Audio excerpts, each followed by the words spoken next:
él lo eligieron los boyacenses, cerca de 23.000 boyacenses le dieron la confianza a Pedro Suárez Vaca para que hoy lo represente. Bueno, representante, le voy a pasar el micrófono para que también, usted también tiene, bueno, listo, para que se dirija a su público, a las personas que se conectan y bueno, les dé un saludo muy especial.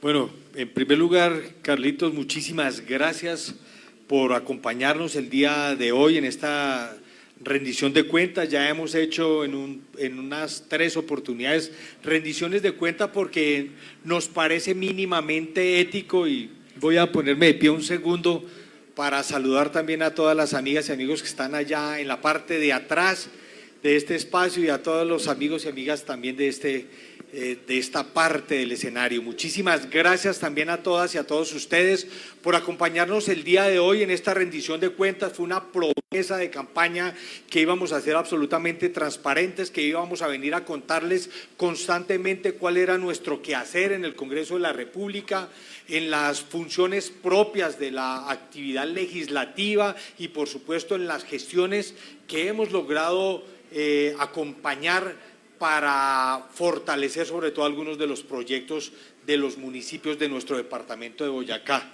Entonces hay muchas cosas para contarles. Creo que quienes han estado pendientes de mi actividad en el Congreso de la República, especialmente a través del canal del Congreso, que también le agradezco a los compañeros, amigos y amigas del canal del Congreso su presencia acá, se han dado cuenta que efectivamente estamos trabajando en los temas que prometimos íbamos a resaltar, temas agrarios, temas de derechos humanos, temas de género, garantizar los derechos de las mujeres, en fin, que espero poderle contar, Carlitos, aquí con su acompañamiento. Muchas gracias. Bueno, perfecto. Antes de ya entrar a la conversación como tal, yo quiero que el público le regale un aplauso al representante también porque hacer presencia en Boyacá y cumplir la palabra y cumplir la promesa de campaña representante, eso merece un aplauso muy especial.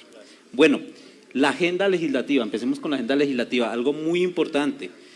Los congresistas son ponentes, coordinadores ponentes, autores, coautores, en fin, de proyectos muy importantes y el representante acá, queridos amigos, ha sido uno de los grandes constructores de una Colombia potencia de la vida, como la denominó el presidente Petro en su plan de desarrollo. Entonces hablemos de esos proyectos importantes, representante, que usted ha liderado o ha participado.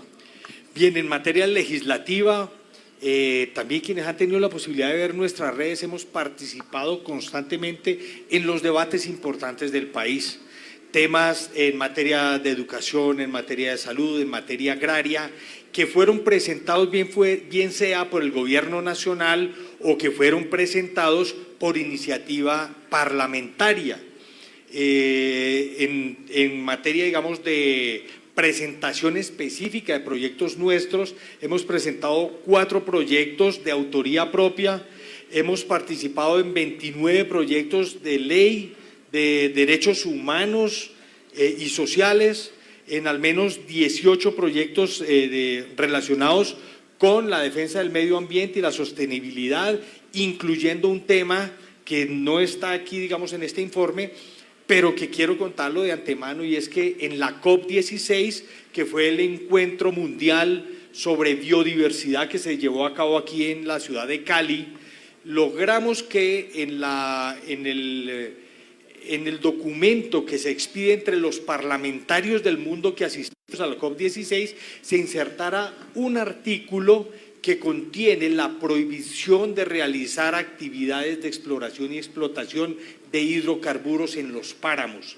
Y esta es una causa nuestra y muy boyacense, porque ustedes saben, nosotros contamos con el 50% de los páramos de nuestro país, un país que contiene a su vez el 50% de los páramos del mundo, y por eso para nosotros es muy importante, en medio de la lucha por la defensa del medio ambiente y la biodiversidad, la defensa de nuestros páramos, que es donde nace el agua, donde nacen los ríos. Eso quedó consignado en el documento interparlamentario como autoría del representante del departamento de Boyacá. Representante, y que no ha sido también una lucha fácil, ¿no? Porque también hay sectores que no les interesa también tanto el medio ambiente, la conservación, piensan más en intereses personales que en eso, entonces tampoco es tarea fácil, ¿no? Así es, Carlitos, hay muchos enemigos del medio ambiente.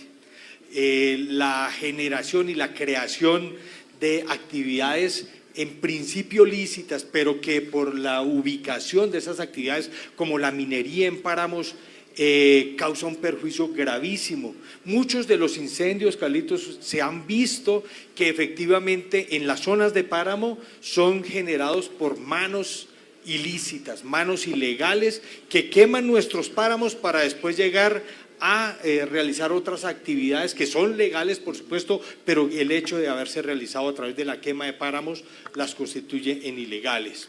Participamos en al menos 10 proyectos de desarrollo económico y cultural, 6 proyectos sobre educación, algunos de los cuales ya fueron aprobados, y 19 proyectos en materia de justicia y procedimientos legales que más adelante podríamos entrar en detalle sobre los mismos. Representante, también algo que tiene que ver con el departamento de Boyacá, porque eso, bueno, eso va a ser nuestro segundo bloque, pero también que compete a otros departamentos.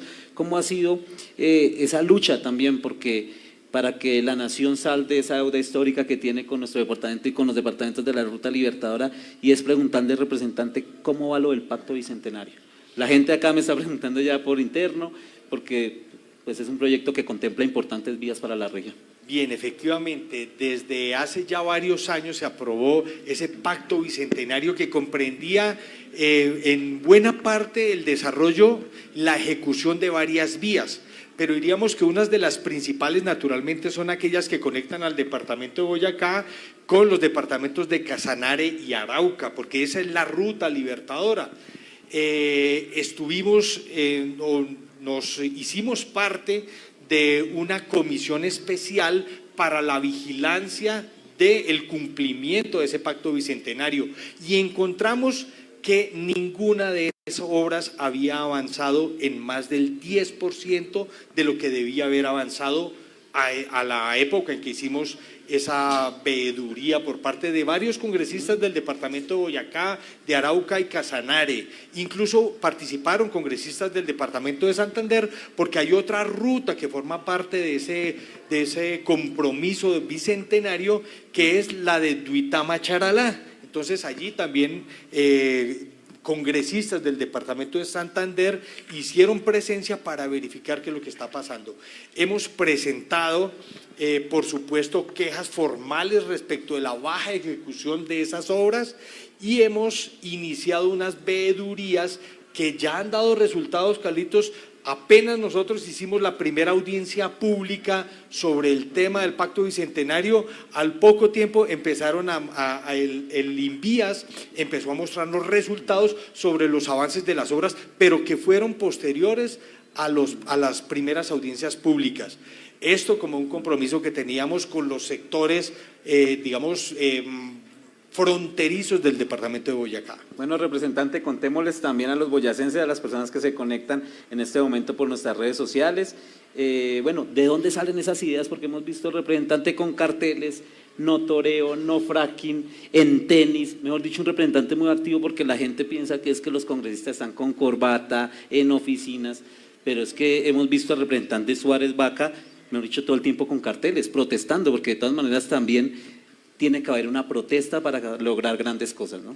La labor legislativa implica una pugna de intereses, sin la menor duda.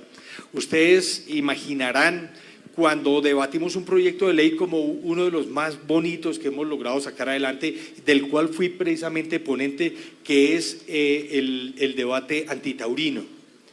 Hay una larguísima historia a la luz de la cual se concibió el toreo, las prácticas taurinas, como parte de la cultura de muchos territorios. Incluso en Colombia, durante un tiempo, la Corte Constitucional le dio reconocimiento como parte de la cultura de nuestro país. Pero también la Corte Constitucional reconoció que la cultura va avanzando con los tiempos y que esa cultura que estaba de acuerdo con torturar animales tenía que ir desapareciendo paulatinamente. Esto en sentencias de constitucionalidad desde hace más de 10 años. Y que hoy, digamos, los sectores que tienen conciencia del respeto de nuestra relación con los animales reclamaban que efectivamente se lograra una prohibición definitiva de esas prácticas tortuosas hacia los animales. Entonces, mientras unas personas decían que no les acabáramos su actividad económica, otros nos decían no podemos seguir digamos, beneficiando, incentivando y patrocinando o permitiendo esas acciones que ya no se compadecen con una sociedad que cada vez más comprende la importancia de nuestra relación con la naturaleza y con los animales. Entonces, ese tipo de cosas llevan a unas pugnas de intereses, allí nos llevaron, digamos, nos llevaron a los sectores taurinos del país, iban vestidos con sus trajes de luces y todo esto para decirnos que no acabáramos con el torero, mientras que otros sectores incluso nos decían no, hay que acabar incluso con las peleas de gallo y otras cosas, en fin, pero eso mostró que Colombia ya estaba definitivamente sintonizada con el criterio del Estado Social de Derecho que nos impone una mejor relación con la naturaleza y con los animales, y logramos sacar adelante ese proyecto con diferencias muy sustanciales con otros sectores, pero es importante aclarar que estas personas que vivían de esa actividad taurina, que hoy en Colombia se redujeron a menos del 10% de lo que existieron hace 6 años, tenían una respuesta por parte de la ley que les permitirá tener prelación en la realización de ferias, en la participación de ventas, en otras actividades económicas distintas a esa tortuosa actividad que ya desaparece de nuestro país. Bueno, perfecto, es que podemos ver en este resumen que hace el representante de la agenda legislativa cosas muy importantes, enfocadas a la protección de la vida, protección del agua, de los páramos, bienestar animal, lo del campo, ¿no?, que tanto ha costado. Y es más, los acuerdos de paz, el primer punto, si no estoy mal, es la reforma agraria, ¿no? O sea, un campo próspero genera paz. Y esto es lo que se ha enfocado también el representante. Bueno, antes de pasar a nuestro segundo bloque y a las preguntas de la gente y de las personas que se conectan en nuestras redes sociales, quiero volver a saludar a las personas que se encuentran con nosotros en el público, el auditorio lleno, hay personas afuera, hay personas que realmente les interesa saber la gestión parlamentaria, no todos son redes sociales también hay que venir acá al territorio a estrechar la mano. Entonces, pues bueno, vamos a pasar a las preguntas de la gente. Si alguna persona, dama o caballero, quiere venir a hacerle una pregunta al representante, lo puede hacer. Se puede acá acercar al frente. ¿Sí? Bueno. Vamos a tener 2 preguntas, entonces está la primera. Yo me paro por acá. Bueno, primero que todo, les echo la mano al representante porque de alguna otra manera es una audiencia pública. Una audiencia pública donde ustedes pueden participar también y la idea es que haya ese contacto estrecho con los representantes. Bueno, ¿cuál es tu pregunta? ¿Tu nombre? Gracias, representante. Muy buenas noches a todo el auditorio. Soy presidente de la Junta de Acción Comunal del Barrio El Centenario. Represento a una comunidad que es muy cerca de aquí, del centro histórico, una comunidad trabajadora, luchadora del sur de la ciudad. Representante, estoy un poco, digamos, triste, le soy sincero, porque anteriormente para este tipo de actividades nos llegaba un correíto electrónico invitándonos, ¿sí? Y noto con extrañeza que esta vez no nos invitaron. Entonces, el voz a voz de pronto que si vamos a participar, vamos a acompañar al representante, vamos a mirar cómo va a ser esa rendición de cuentas, pero sí de pronto me deja un poco triste de que no nos olvide, representante. Anteriormente su merced nos enviaba un correo electrónico invitándonos a esta clase de actividades, pero esta vez no nos llegó el correo electrónico. Entonces para la próxima sí, por favor que nos tenga en cuenta, representante.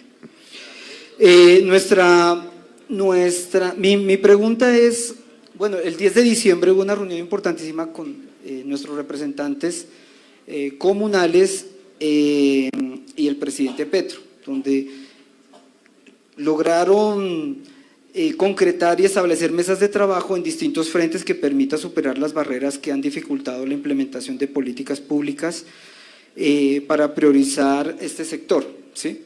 Políticas públicas como lo de presupuestos participativos, ¿sí? Que queremos que nos haga ese acompañamiento, que no nos abandone, que ojalá no continuemos siendo a un lado. Nosotros somos representantes de una comunidad congresista, ¿sí?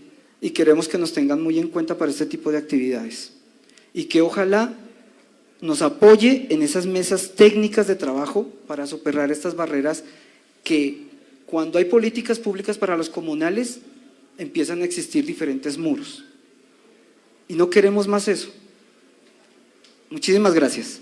Bueno, usted muchísimas gracias en primer lugar por asistir, por acompañarnos el día de hoy. Sí, efectivamente nosotros procuramos muchísimas veces tratar de hacer invitaciones individuales, pero en esta oportunidad quisimos hacer una convocatoria muy amplia, que viniesen de todos los sectores, de manera que pudiese, digamos, participar no solo aquellas personas de quienes contamos con sus correos electrónicos, sino personas que a través de las redes pudiesen enterarse de la rendición de cuentas.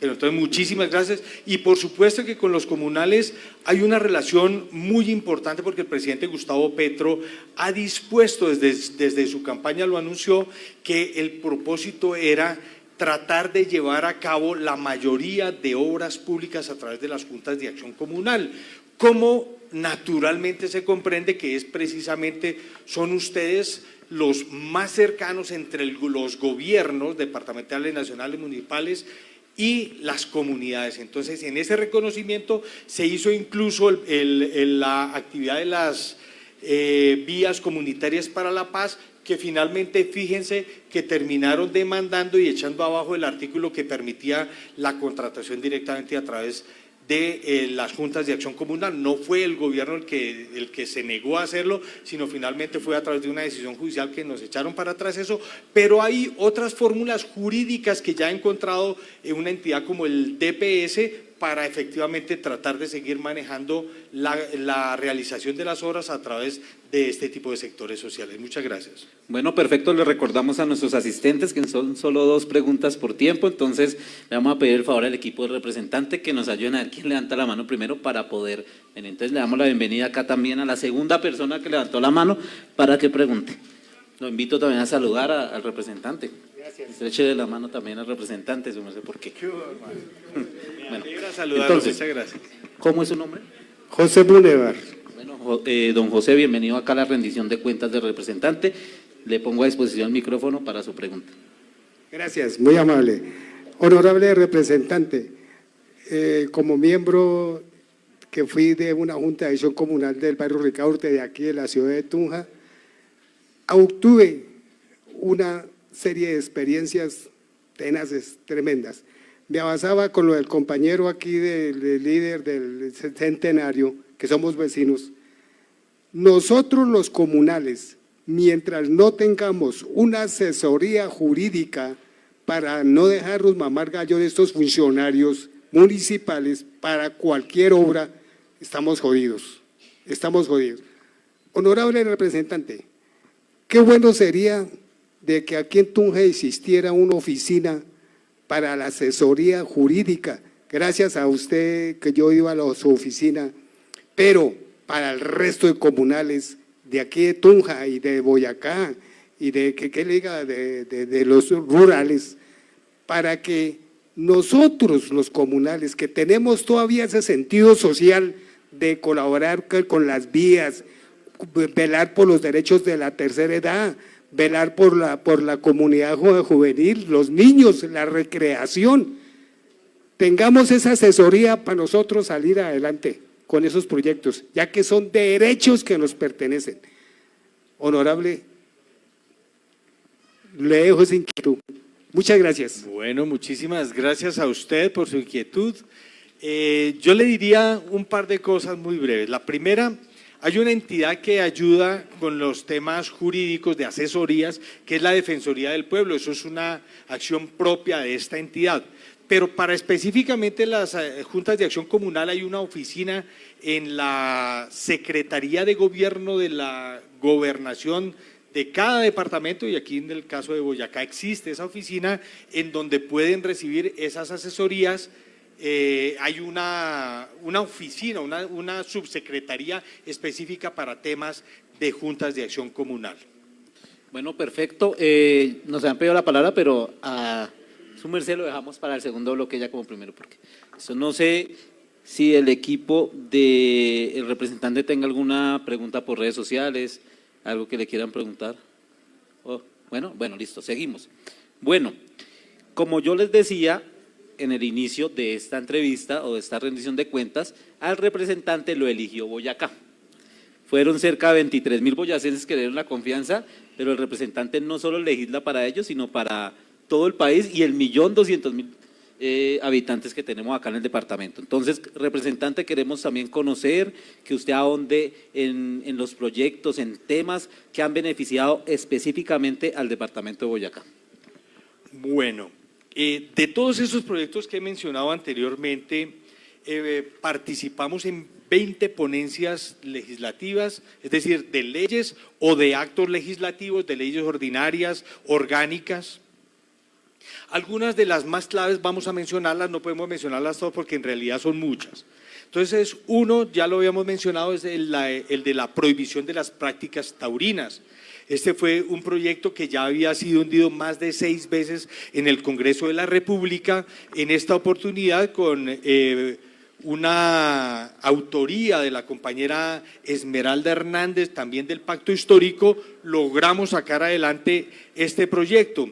En este proyecto tengo una anécdota personal que quiero contarles, Carlitos, y es que cuando el proyecto anterior a este de la compañera Esmeralda estaba avanzando en el Congreso de la República, había otro proyecto del compañero Lozada, que es otro defensor animalista del Partido Liberal.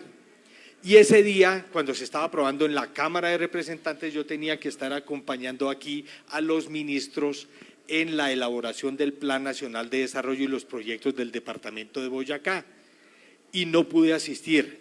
El proyecto se hundió no por mi ausencia, pero porque fueron más de 60 votos en contra del proyecto. Pero eso fue para mí terrible, fue muy doloroso porque yo hubiera querido, así lo hubiéramos perdido como naturalmente lo íbamos a perder, hubiera querido haber estado en ese debate. Cuando me contaron que la compañera Esmeralda Hernández tenía un nuevo proyecto que ya estaba avanzando también, que ya venía de Senado, yo me pedí la ponencia de ese proyecto. Y entonces fue así como logré participar muy activamente en la Cámara de Representantes para lograr sacar adelante ese proyecto, que en ese momento sí me dio la alegría de que se hizo realidad, porque ya era su cuarto y último debate en el Congreso de la República. Tengo en este momento la ponencia de la creación de la empresa Ecominerales. Es un proyecto de ley de autoría del Ministerio de Minas y Energía. Este proyecto plantea la creación de una empresa nacional que ayudaría a la consolidación y legalización de la actividad minera en nuestro país, para impedir que a través de la actividad minera ilícita se causen perjuicios al medio ambiente. Entonces, este es como el equivalente al Ecopetrol, pero no de hidrocarburos, sino de la otra minería que se lleva a cabo en nuestro país.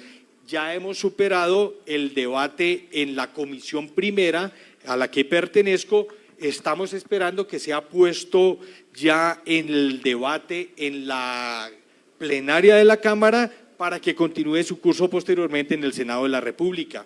Otro proyecto de ley que tiene que ver también con minería y con medio ambiente, la prohibición del fracking. Este proyecto también cursó por la Cámara de Representantes, dimos el debate, lo sacamos adelante y aspiramos que sea parte fundamental en la política de la transición energética del gobierno de Gustavo Petro. El reconocimiento del campesinado como sujeto de derechos especiales. Esta es la base de toda la reforma agraria de la que veníamos hablando. Efectivamente, en nuestro país hemos tenido una deuda de más de 100 años con los campesinos. Nos hemos dedicado en cerca de 50 años a crear leyes y tomar decisiones de Estado para acabar con el campo colombiano.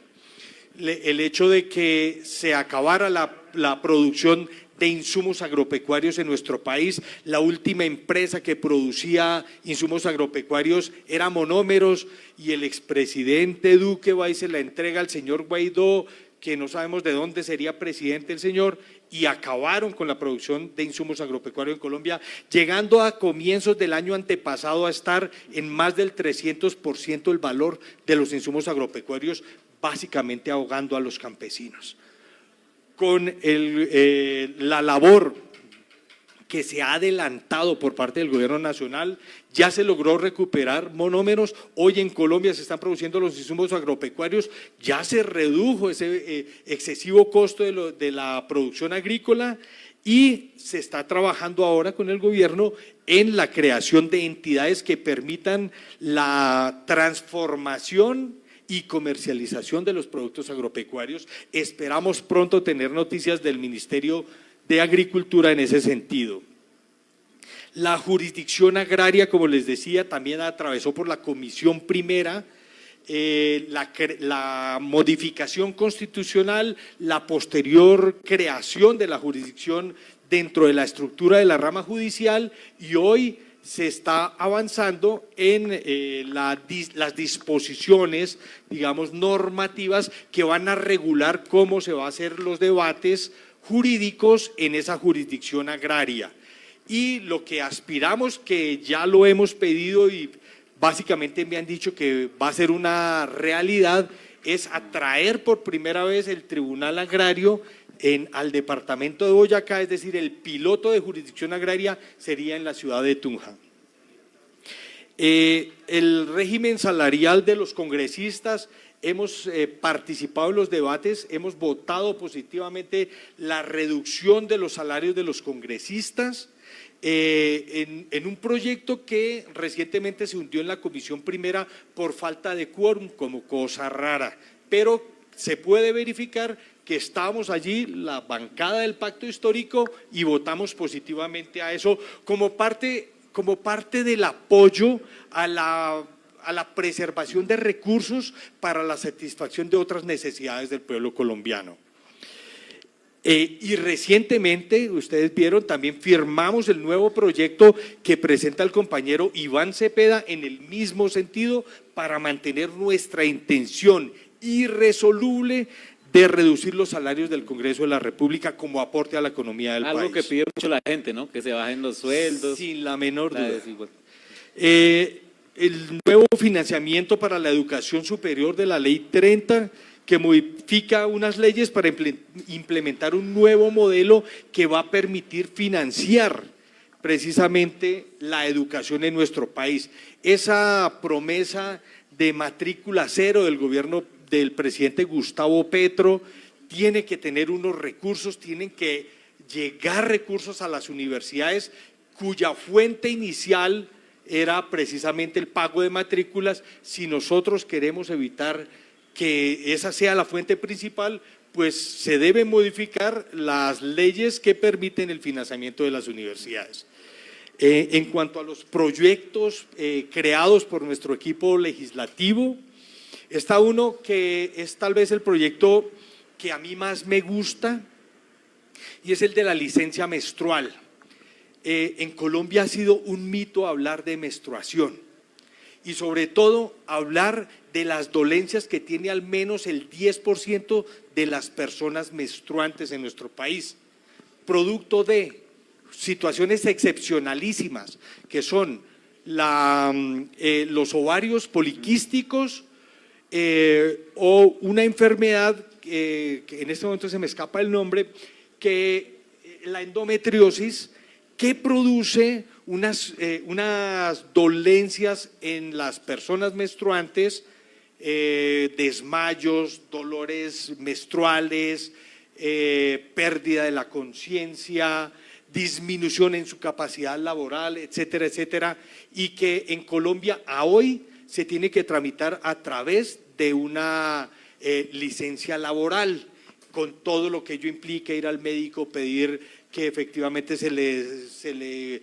diga que ese día tenía estas circunstancias, estas situaciones, etcétera, etcétera, y con la posibilidad incluso de que el empleador no le pague ese día de trabajo, sino tenga que acudir a la EPS, etcétera, etcétera.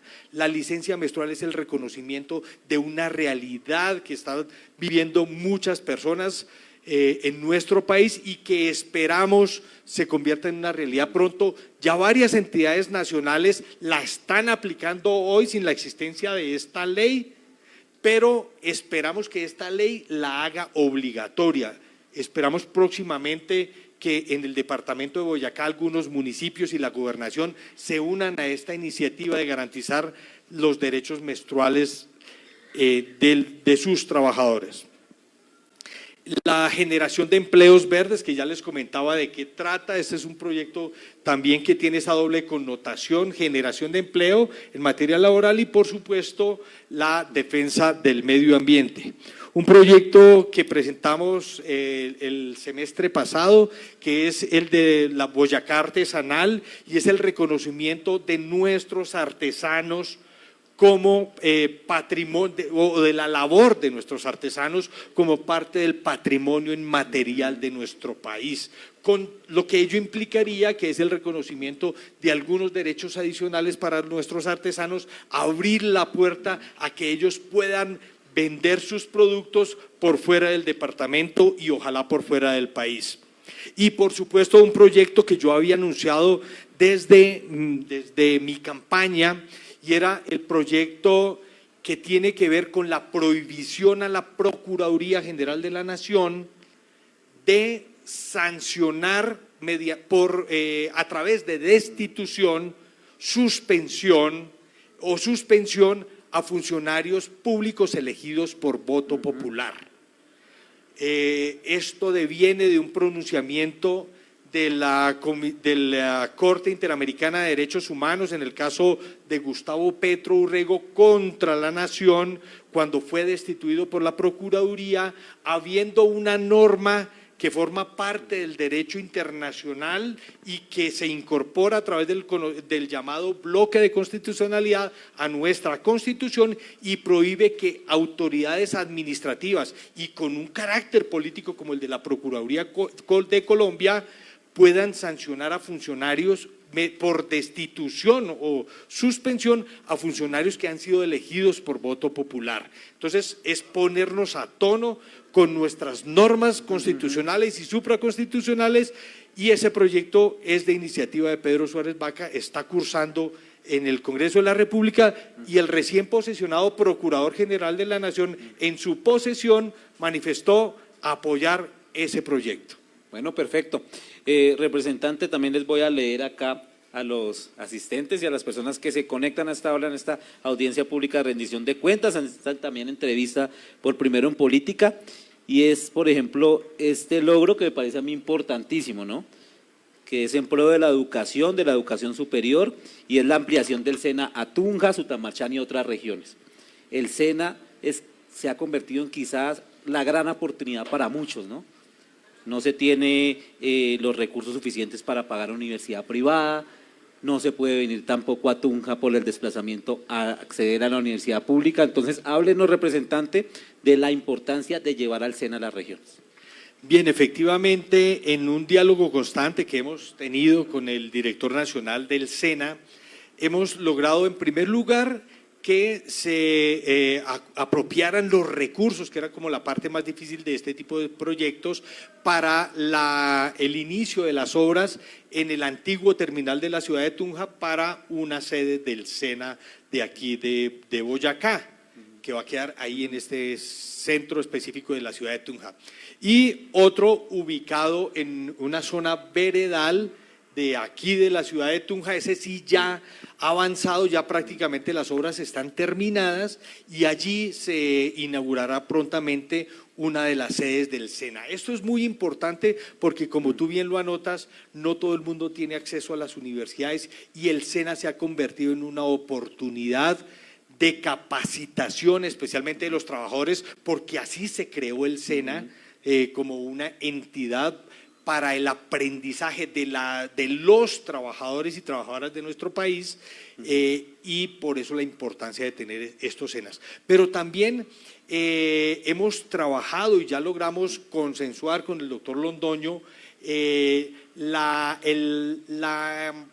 creación del SENA en el municipio de Sutamarchán, porque allí se convierte en un punto clave para, digamos, algunos de los municipios de la zona de Ricaurte Alto, que estaban pidiendo a gritos un SENA que pudiera ayudar a capacitar a sus pobladores en diversas actividades que son del interés de ese específico territorio. No es lo mismo ir a aprender los temas de cómo se cultiva en tierra caliente que cómo se cultiva en tierra fría, y entonces los énfasis de los SENAs que se están creando van a tener especial prelación en cuanto a las necesidades de cada uno de estos territorios. Claro, perfecto, representante, porque es que hay universidades que las tenemos en los territorios, pero no hay carreras para impulsar la región.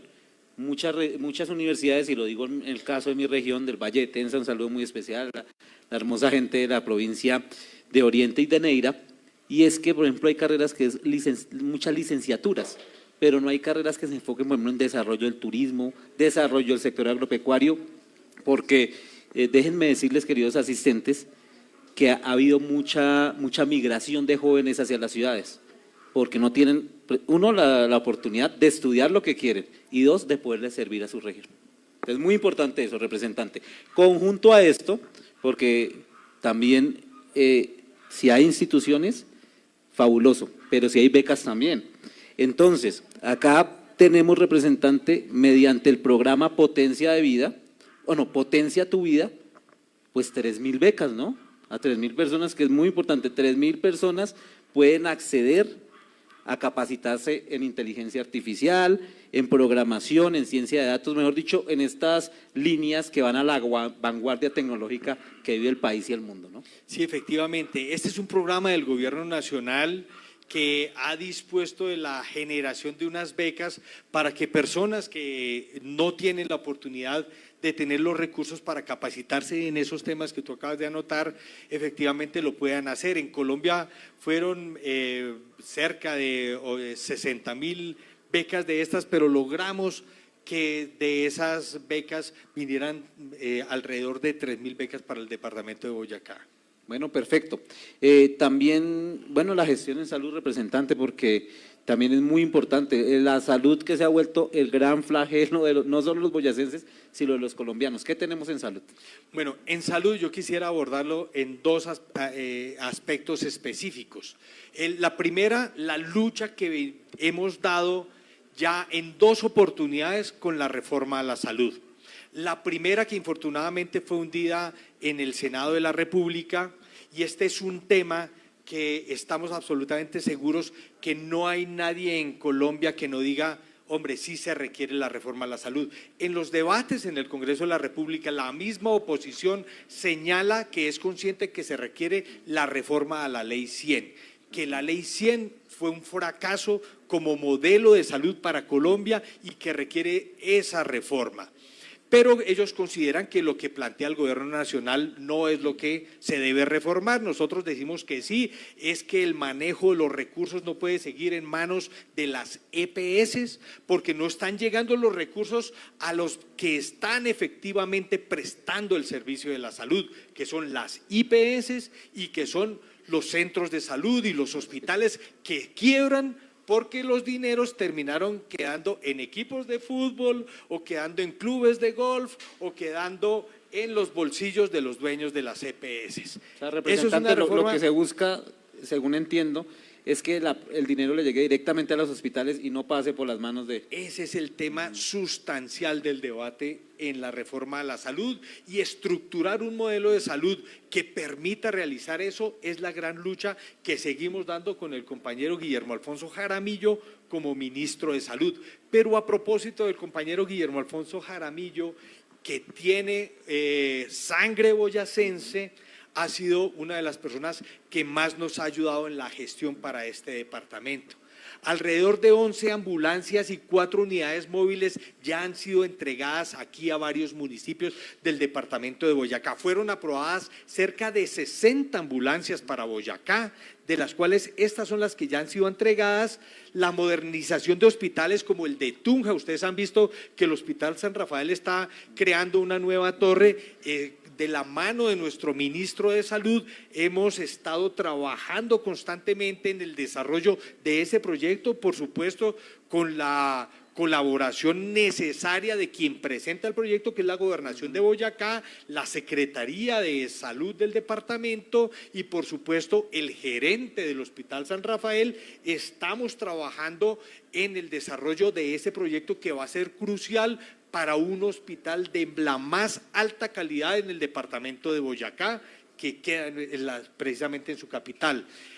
Acompañamos y gestionamos la entrega de recursos para lo que inicialmente denominamos con el ministro las CAPS, que son los Centros de Atención Primaria en Salud, y se entregaron recursos a los municipios de Belén, se entregó para la ciudad, o se ha estado gestionando para la ciudad de Sogamoso. Aquí, a propósito, llega nuestro amigo concejal de Sogamoso, bienvenido querido amigo, con quien hemos estado acompañando precisamente la búsqueda de los recursos para la recuperación de la clínica Julio Sandoval, que es una clínica histórica en la ciudad de Sogamoso y que esperamos pueda ponerse en funcionamiento pronto de las y los sogamoseños. En la consecución de recursos para el cumplimiento de un fallo judicial en relación con el hospital del municipio de Sotaquirá, que hubo un fallo judicial que ordenó ya la reconstrucción de ese hospital en Sotaquirá, y nosotros hemos acompañado al señor alcalde en la consecución, en la obtención de los recursos por parte del Ministerio de Salud para que se pueda hacer una realidad de esta obra que ya fue presentada ante el Ministerio.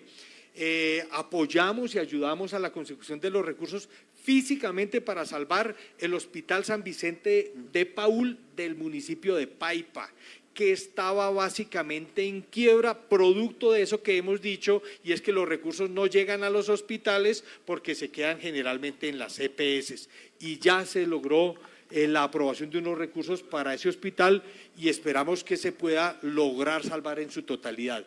Y por supuesto al municipio de Samacá, también lo acompañamos al señor alcalde en la búsqueda de obtención de los recursos y en la aprobación del proyecto del hospital de este importante municipio. Al menos 12 equipos básicos para atención de zonas rurales, que eso es parte del proyecto del gobierno nacional de ir hasta los territorios, de llegar hasta el último rincón del país, llevando la salud como una apuesta de una salud equitativa en el territorio nacional, y la dotación de algunos hospitales, entre ellos el municipio de Garagoa, que requirió algunos equipos y que a comienzos de nuestra actividad legislativa logramos el acompañamiento del Ministerio de Salud para que llegaran esos equipos a Garagoa.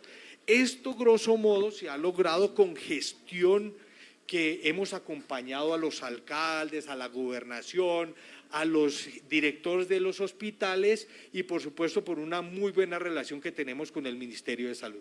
Bueno, perfecto, representante, volvemos a saludar a las personas que se conectan en este momento por las redes del representante Pedro Suárez Vaca, por acá por Primero en Política, que es el medio que está haciendo la entrevista, y también los invitamos a que se conecten en el canal de YouTube, en el canal del Congreso también, que está esta audiencia pública de rendición de cuentas. Hacemos un paréntesis ahí pequeño, vamos a dejar por motivos de organización las preguntas al final, se escogerán 5 personas para que puedan preguntarles o comentarles sus inquietudes al representante. Bueno, representante, seguimos hablando de Boyacá, de nuestra tierrita, despensa agrícola, como la hemos llamado, del país, pero todavía pues falta, ¿no? Los campesinos también tienen muchas dificultades, falta competitividad, faltan vías, mejor dicho, el campo también de alguna otra manera requiere un impulso importante. ¿Qué se ha podido hacer por el campo? ¿Qué se ha podido hacer por el agro, por la economía rural? Una de las apuestas más importantes del gobierno del presidente Gustavo Petro ha sido la reforma agraria, la tan soñada y anhelada reforma agraria, que está compuesta por muchísimas medidas. El campo, como lo decíamos anteriormente, básicamente el Estado colombiano se ha dedicado a acabar con el campo como el primer renglón económico que fue durante muchos años. Entonces, recuperar la posibilidad de que los campesinos sean los propietarios de sus tierras, recuperar la posibilidad de que los campesinos tengan insumos para la producción agrícola a bajo costo, recuperar la posibilidad de que los campesinos puedan efectivamente producir comida y sobre todo transformarla y o comercializarla, es el gran reto que ha planteado el presidente Gustavo Petro. Para ello, y recientemente, precisamente a la luz de unas audiencias públicas que realizamos en el municipio de Sotaquirá y de Sutamarchán, logramos acuerdos entre entidades del orden nacional, departamental y municipales para la compra, en principio, en una audiencia pública que se hizo con los lecheros durante los días de crisis que evidenció el sector lechero en nuestro país, para la compra de al menos 25.000 litros de leche para programas públicos de alimentación. O sea, matábamos dos pájaros de un solo tiro, ayudábamos a nuestros lecheros y llevábamos alimentos puros a nuestros niños. Con la Agencia Nacional de Tierras logramos la gestión, el impulso y la concreción de la entrega de al menos 700 títulos de propiedades entregados a campesinos aquí en el departamento de Boyacá, de los cuales varios de ellos hicimos entrega en el norte del departamento para varios de estos municipios. No saben las dificultades que atraviesa un campesino cuando requiere recursos para iniciar sus cultivos, va a un banco y le dicen, muéstrenos el documento que acredita como propietario de la tierra, y el campesino no es el propietario de su tierra, no tiene recursos, no le hacen crédito, no puede producir, porque el campesino en Boyacá, por ser minifundista, generalmente labra tierra ajena. Y por supuesto, a través de entidades del gobierno nacional, especialmente la ADR, logramos la consecución de maquinaria agrícola e incentivos para pequeños productores. Aquí se hicieron unas entregas en el municipio de Paipa a través de algunas asociaciones campesinas. Bueno, perfecto, sin duda importantes logros en el sector agropecuario, tanto lo necesita el departamento también. Quizá lo más importante para mí es esa legalización de títulos, ¿no? Que el campesino sea dueño de su tierra, qué mejor, ¿no? Para poder así acceder a créditos, fortalecer su… Tú hacías referencia a uno de los fundamentos más importantes de la lucha para la entrega de esos títulos, y es precisamente el numeral primero de los acuerdos de paz de 2016. Fue un compromiso en esos acuerdos y no se estaba cumpliendo. Este gobierno ha entregado el mayor número de títulos en mucho menos que al menos 4 gobiernos después de que se firmaron los acuerdos de paz en 2016. Bueno, perfecto. Representantes, sigamos avanzando en esta audiencia de rendición de cuentas. Ya vamos a completar casi la hora y media y pues se ha hablado también de temas muy importantes. Pero bueno, vimos una campaña de Suárez Vaca acompañado de jóvenes, esos jóvenes también que creían en esta propuesta o que siguen creyendo en esta propuesta, que le apostaron a la renovación, a de pronto construir una línea de gestión que trabaje por el presente y por el futuro. Entonces, ¿qué ha podido hacer usted en pro de los jóvenes? Y bueno, desde el Congreso, ¿cómo se ha podido ayudarlos? Bueno, nosotros hemos acompañado… Hay digamos, un renglón que es como el renglón característico de la lucha digamos, por los derechos de los jóvenes, y es el renglón de la educación. La aprobación del proyecto de ley matrícula cero, que por supuesto tendrá que seguirse desarrollando en cuanto a las modificaciones que se requieren en los temas de apropiaciones de recursos para garantizar este derecho fundamental, pues ha sido una de las luchas que se logró aprobar en la comisión primera a la que pertenezco, como lo he dicho ya en varias oportunidades, y más adelante en la plenaria de la Cámara de Representantes. Nosotros presentamos un proyecto que para mucha gente resultaba descabellado y sigue resultando hoy descabellado, pero porque no conciben a los jóvenes con la capacidad de ser quienes asuman las riendas del país. Un proyecto en el que quisimos la modificación, y lo estamos intentando nuevamente, la modificación de la Carta Política para permitir que se pueda ser congresista desde la edad de 18 años. Es increíble que en Colombia se le entregue un fusil a un joven a los 18 años y se considere que sí está en capacidad de manejar un fusil, pero que no tiene la capacidad a esas alturas de su vida para tomar decisiones en el Congreso de la República. Que a los jóvenes hoy se les procese penalmente a plenitud desde los 18 años, pero que no se les permita asumir cargos a partir de los 18 años. Entonces, estamos dando la pelea por ello. Obviamente hablábamos de los debates que se dan allí en el Congreso de la República. Hay mucho congresista que considera, y seguramente por sus intereses propios, que los jóvenes no deben tener esas posibilidades, que las exigencias deben ser mucho más rigurosas y sobre todo que las exigencias rigurosas sean la edad. Nosotros consideramos que hay jóvenes que con sus liderazgos han dado ya muestras en este país, que están en la capacidad de asumir cargos de suma importancia, de grandes decisiones, y que no se les puede seguir coartando a las juventudes de la participación en las decisiones importantes de representante, un nuestro país. paréntesis, es más de ese tema, acá me escriben y le piden el favor de que apoye desde ya, ¿no?, a los consejos municipales de juventudes, porque este año tenemos elecciones y los jóvenes no tienen apoyo, ¿no? Les falta como ese padrino también que los apoye. No es fácil hacer la tarea de ser consejero municipal de juventud. Muchos alcaldes no prestan los escenarios, el consejo no presta los recintos, y de todas maneras, ¿quién no ha soñado con ser consejero de juventud? Después pasa a ser concejal y así se forma un joven en la carrera política. Y yo creería que la mejor forma de apoyar a los consejos de juventudes es darles, digamos, herramientas reales. A los consejos de juventudes no se les está dando las herramientas que se requieren para que sus acciones sean eficaces y que al menos algunas de sus decisiones sean obligatorias para los municipios, que tengan la posibilidad de que se conviertan en realidad las decisiones que se gestionan desde los consejos de juventudes, porque al fin y al cabo, hoy por hoy, mientras las alcaldías no quieran apoyar a los consejos de juventudes, pues sus decisiones o ellos son simples convidados de piedra. Bueno, perfecto. Bueno, para ya ir cerrando entonces la labor parlamentaria de acá de Boyacá, toquemos el tema tan importante de medio ambiente, específicamente acá en Boyacá.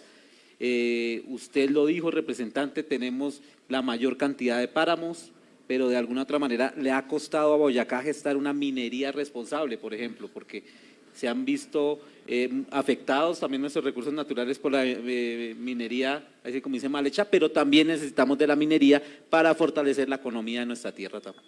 Sí, esa es una de las luchas más complejas que hay, y es el encontrar ese equilibrio entre el desarrollo y la defensa del medio ambiente, lo que hablan del desarrollo sostenible, porque pues de acuerdo con los intereses de cada quien se cambian los límites de ese criterio de desarrollo sostenible, y pues la lucha no es fácil, no ha sido fácil.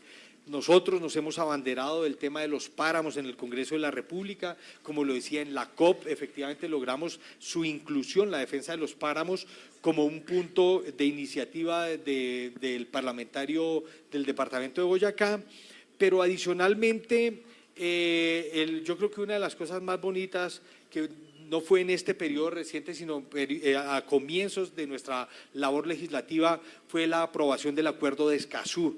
Llevaba ya al menos 6 vueltas en el Congreso de la República y siempre se hundía este proyecto. En esta oportunidad, con un Congreso más sensato, más comprometido con el medio ambiente, con las causas sociales y los derechos humanos, se logró la aprobación definitiva del Acuerdo de Escazú. Hoy es una realidad, impone obligaciones al Estado colombiano para la preservación del medio ambiente y la defensa de los defensores, de la vida de los defensores del medio ambiente en nuestro país.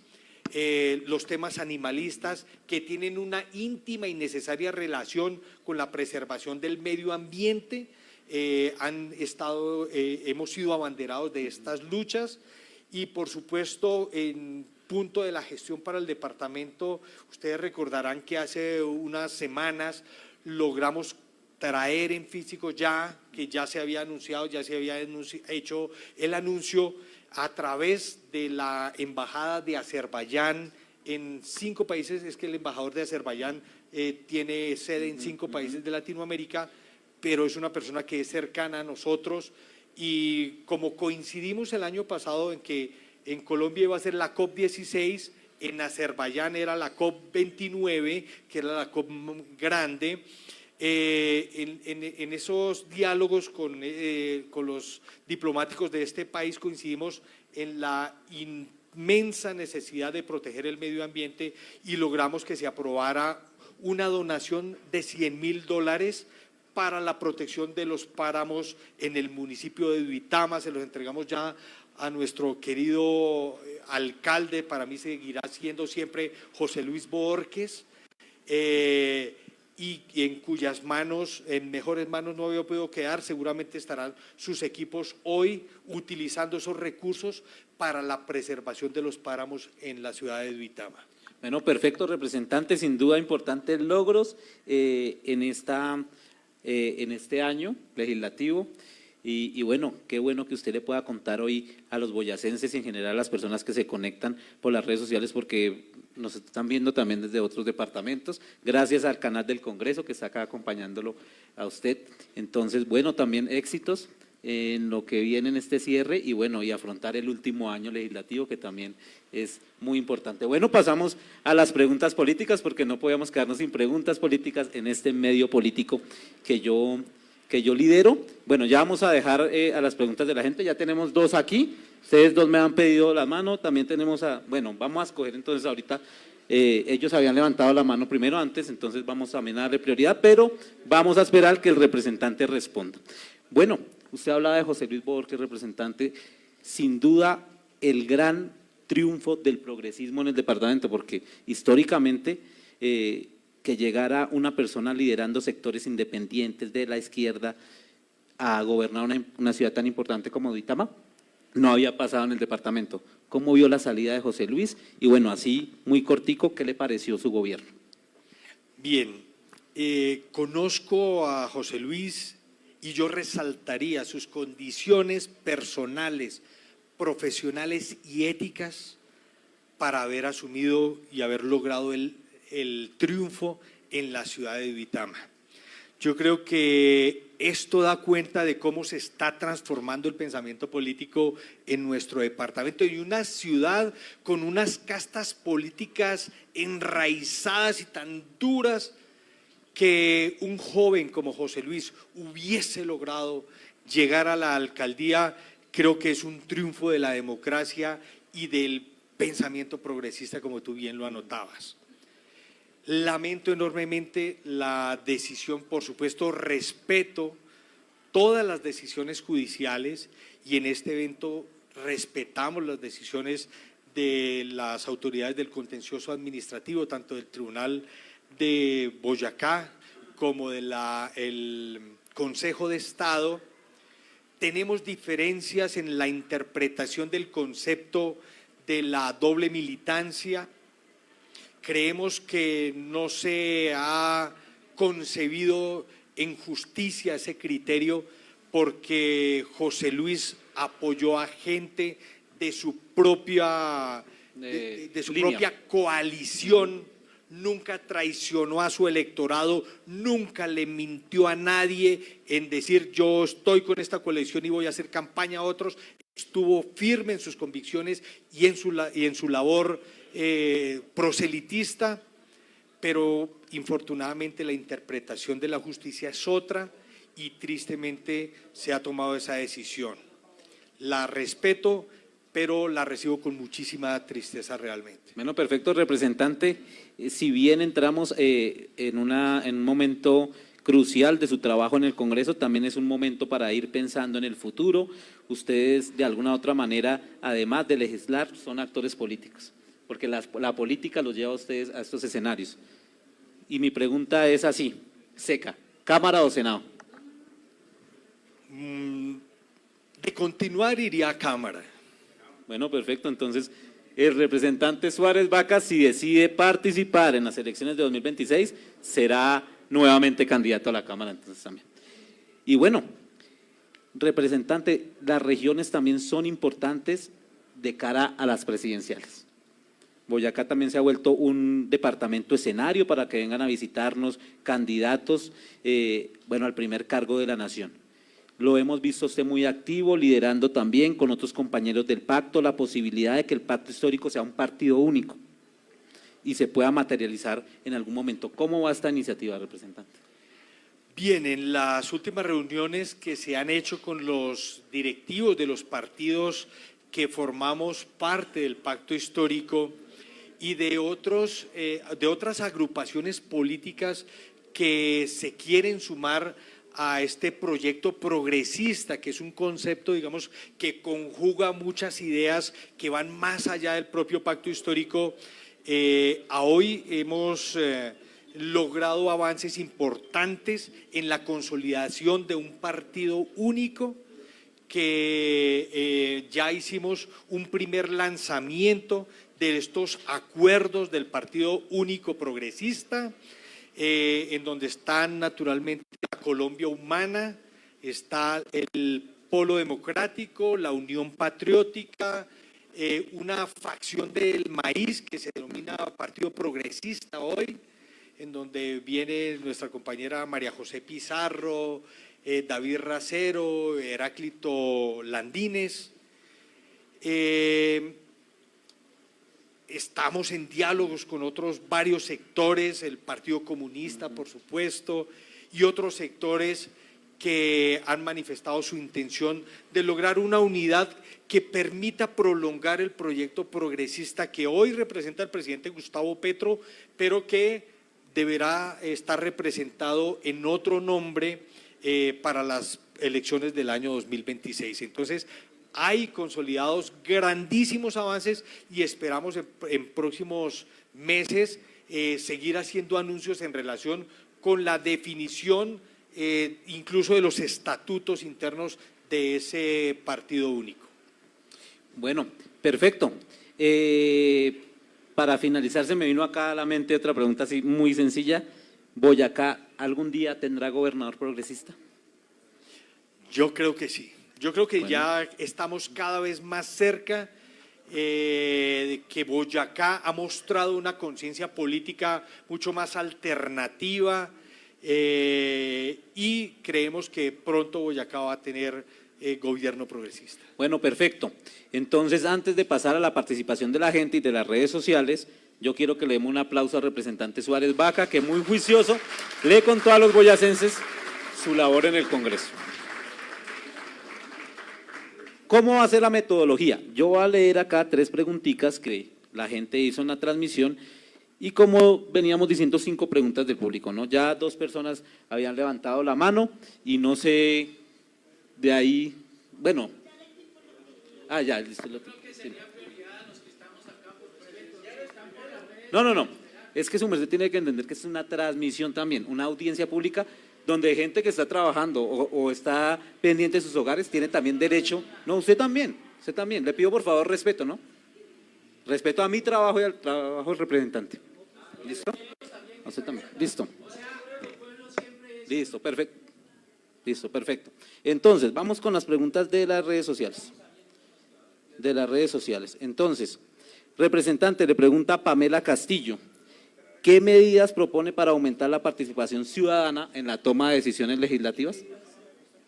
¿Qué medidas propone para aumentar la participación ciudadana en la toma de decisiones? Bien. Bueno, entonces, representante, continuemos entonces con la participación de la gente. Bien, yo considero que sin la menor duda uno de los logros más importantes de la Constitución del 91 fue precisamente el avance en la participación ciudadana, en las elecciones de consolidar las elecciones de los gobernantes por voto popular.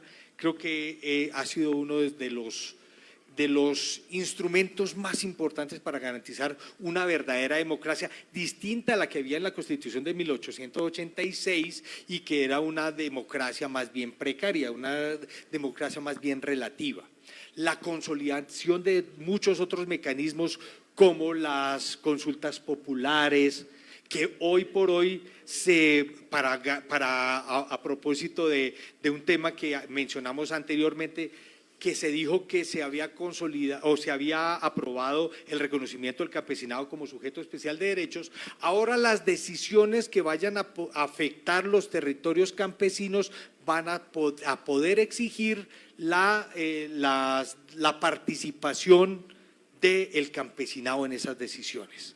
¿Sí? Entonces, esa es una de las consecuencias más importantes de esa declaración de los campesinos como sujetos especiales de derecho y en la consolidación de las decisiones cuando esté funcionando la jurisdicción agraria, el reconocimiento de la prelación de los derechos de los campesinos son esas consecuencias.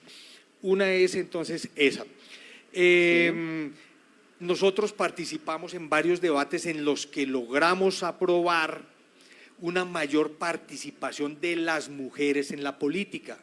La violencia política, especialmente dirigida hacia las mujeres, es un flagelo que se ha vivido constantemente en nuestro país y logramos aprobar unas leyes que garantizan sanciones efectivas y mecanismos de denuncia que van a consolidar y que nos van a ayudar a proteger a las mujeres en múltiples ámbitos, pero sobre todo en su participación política.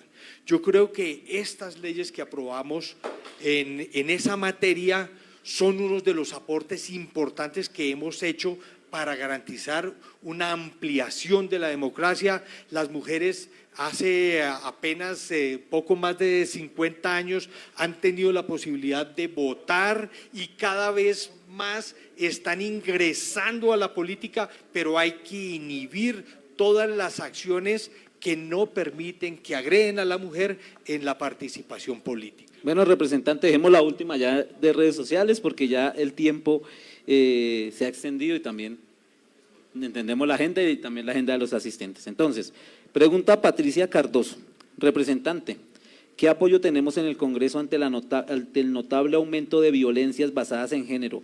21 feminicidios en el departamento de Boyacá en 2024, con 3 menores de edad asesinadas. Bien, hemos trabajado en el Congreso de la República en la creación de leyes que exijan en las distintas instancias departamentales, municipales y nacionales de la creación de los mecanismos para el efectivo desarrollo de las denuncias de las violencias de género. No solo las denuncias, sino la protección a las víctimas, porque muchas de las denunciantes han sido agredidas y eso ha inhibido que muchas mujeres denuncien las agresiones de las que son víctimas porque son revictimizadas. En esa materia se avanzó en el Congreso de la República en 2 proyectos de ley para la protección de las mujeres cuando denuncien violencias de género. Hay un tema que yo siempre he sido absolutamente claro y coherente pues en mis apreciaciones. Es importante insistir, y lo he dicho en todos los debates en el Congreso de la República, no es el Código Penal el que va a resolver las violencias de nuestro país, no es aumentando las penas que se van a resolver la violencia contra las mujeres especialmente, sino es a través de la implementación de verdaderos programas que nos ayuden a transformar la sociedad en el respeto de los derechos de género, que no solo es contra las mujeres, sino contra las, y muy especialmente contra las diversidades sexuales. La persecución a las diversidades sexuales en nuestro país supera de lejos incluso las violencias contra las mujeres, sin que estemos minimizando la urgente necesidad de seguir protegiendo a las mujeres contra esas violencias de género. Pero reitero, no es el Código Penal el que va a resolver esos problemas, es una transformación profunda de la sociedad y por supuesto a través de la implementación de verdaderas políticas de género en las instancias municipales, departamentales y nacionales. Bueno, perfecto, representante. Un agradecimiento muy especial a los asistentes que se conectaron a esta transmisión. Tuvimos un pico de 150 personas aproximadamente que se aguantaron porque también de todas maneras se interesaron mucho. Al canal del Congreso por haber venido acá, hacer presencia en Boyacá, por su transmisión y en general a todas las personas que acompañaron este espacio de, no de rendición de cuentas, se podría llamar, sino de cumplirle a la comunidad, ¿no? Y de poner su sello o su sello de trabajo en el Congreso. Entonces, ya cerrando el tema, ya podemos pasar a las preguntas del público, ya las tenemos escogidas, entonces ya vamos a darle paso también para que la gente participe.